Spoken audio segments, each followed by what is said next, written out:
kumekuwa na maneno mengi kweli kweli kuhusiana na adhabu ambayo ilitolewa kwenye mchezo yale yaliyotokea katika mchezo wa Kariakoo Derby ambao ulipigwa katika dimba la Meja Jenerali Samuyo Mei 3, sare ya 2-2. Kuna matukio mengi ambayo hayakuwa ya michezo kwa mujibu wa taratibu na sheria ambazo zimewekwa na TFF.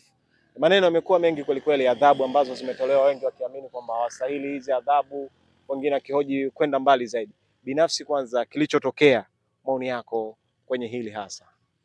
Nani Abdallah, TFF ukitenga muda wa kuizungumzia, wewe unapata kipindi cha kurusha hata mwezi mzima.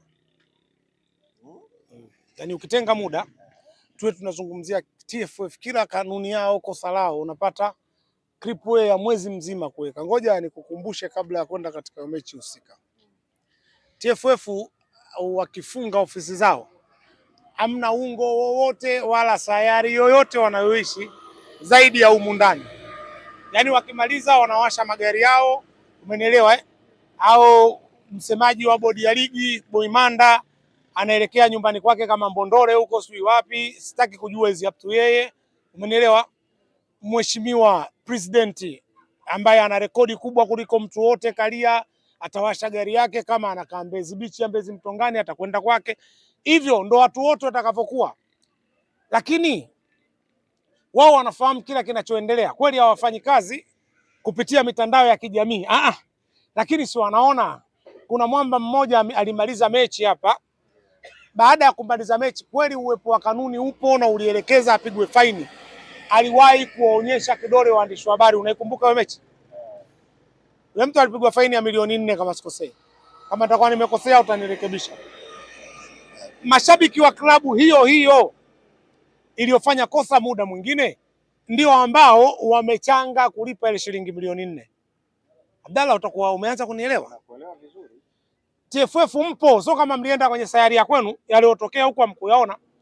Mantiki yake mnafahamu ujinga huu namna unavyoenda na watu wanapopokea. Na likaonekana hilo jambo ni kama la kawaida, tena akafungiwa mechi 3. Akafungiwa mechi ngapi? Jambo ambalo light kama ingekuwa ile issue imetokea Uingereza, yani sio Tanzania, ile shekhe uchezi kabisa mpira. Sijui nieleweke. Hawa kwa sababu wanajua kumbe hili likifanyika uwezekano wa kunini upo.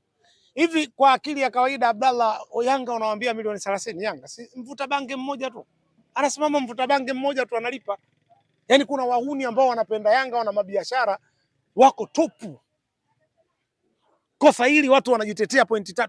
Mimi ujue swali langu liko pale pale TFF. Mimi nitaacha TFF atakapojibu. Swali langu ni ili Abdallah, watu walipoacha dressing room ndio wakaenda kwenye nyumba ya mtu, ni nani aliyekwenda kuwakagua? Kwa sababu hofu yangu kipindi cha pili miamba walikuwa wanakuja kama wameibiwa, kama kipindi kile tunakimbia uwanja wa Azam tukakutikana na mabomba mengi, si umenifahamu? Kama hakukwenda mtu kule, ili nalo limehukumiwaje? Au ndo katika milioni 30 hiyo?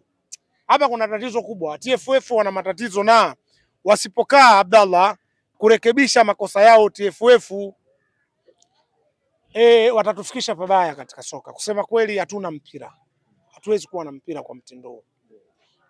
40 wa hiki ambacho kimekuwa kikijirudia kila siku, kunyang'anywa kwanza pointi kwa kosa la namna hiyo, umenielewa? Pili, faini ambazo mtu akilipa anasikia uchungu. Kwani wewe TFF ukiandika faini milioni 300 ni ndogo?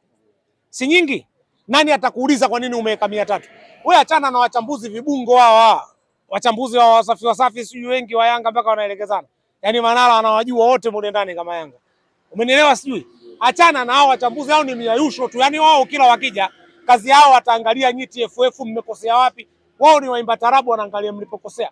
Hoja yangu itastiki pale pale kwamba kama TFF hawatopokonya point, wakaweka faini kuanzia milioni 300 na kuendelea, huu ujinga utaendelea kuuona kila siku. Na misto walaumu Yanga, yani Yanga ni watu waliokuwa vitani, wanafanya hivyo kwa lengo la kuzisubirisha pointi zisiondoke.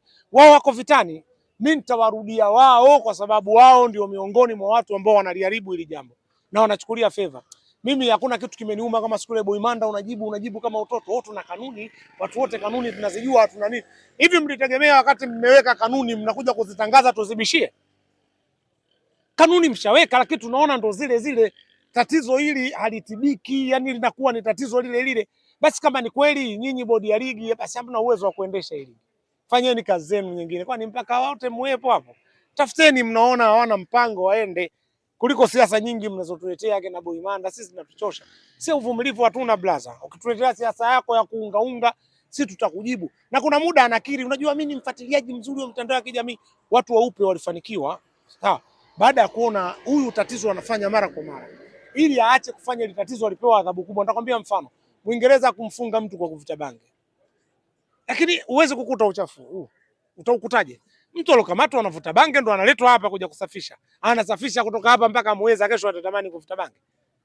Ya nini umpeleke jela wakati zipo adhabu za kawaida? Umenielewa? Sasa kama watu wao wanafanya kila wakati hivyo, vifaini vyenu mnavyoweka havina tija.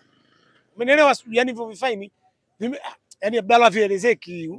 Hata sasa hizo wanachangishana walevi wamepeana namba, wanachangishana sasa ili walipe. Unafikiri ile timu itaacha kufanya upuuzi huo kama nyinyi hamkuweka sheria ngumu? Ni hayo Abdallah.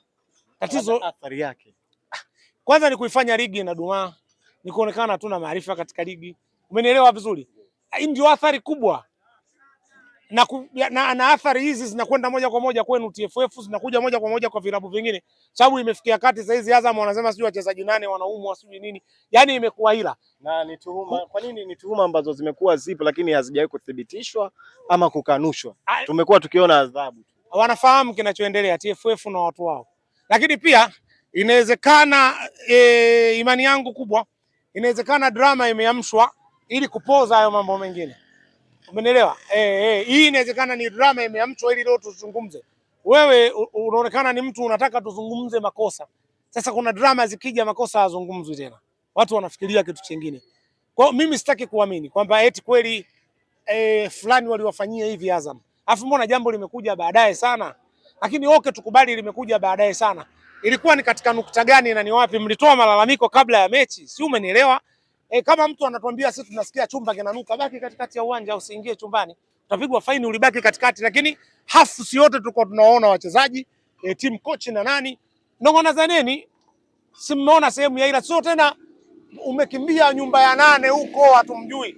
Alafu mchango unaitwa jumba la ajabu. Yaani nyinyi mnafanya watu wanatetea si ujangala. Umeelewa?